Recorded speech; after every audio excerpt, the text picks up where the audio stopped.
Hello sir, nagbebenta ba kayo ng mga baong sir?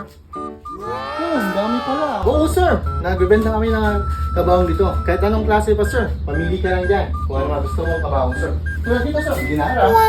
Yan. Or ito, face to face. Face to face sir. Yan. Ang mga kahoy naman tayo sir. Ito, semi-metal sir. Yung mga kabaong natin dito sir. Yan na sir.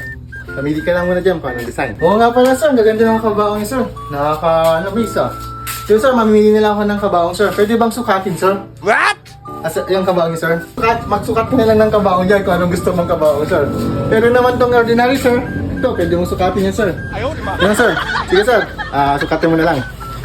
Sige sir, susukatin ka na lang sir. Pwede naman tong ordinary lang sir, di ba? Pwede itong sukatin, di ba sir?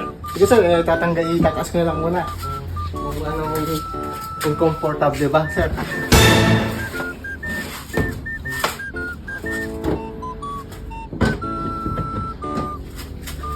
Comfortable ba ito sir? Sukatin ko muna sir ha.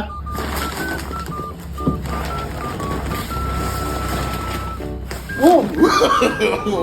Pwede sir. Sir, bakit ka humiga sir? May ito yung pangsukat natin sir. Bakit humiga? Sir oh. Yung pangsukat natin dyan sir. Ang laptop ko, aray ko po. Ngayon kay RJ Kalas Vlogs. That's a buzzer. I'm out. Ingat. Good safe. Bye bye.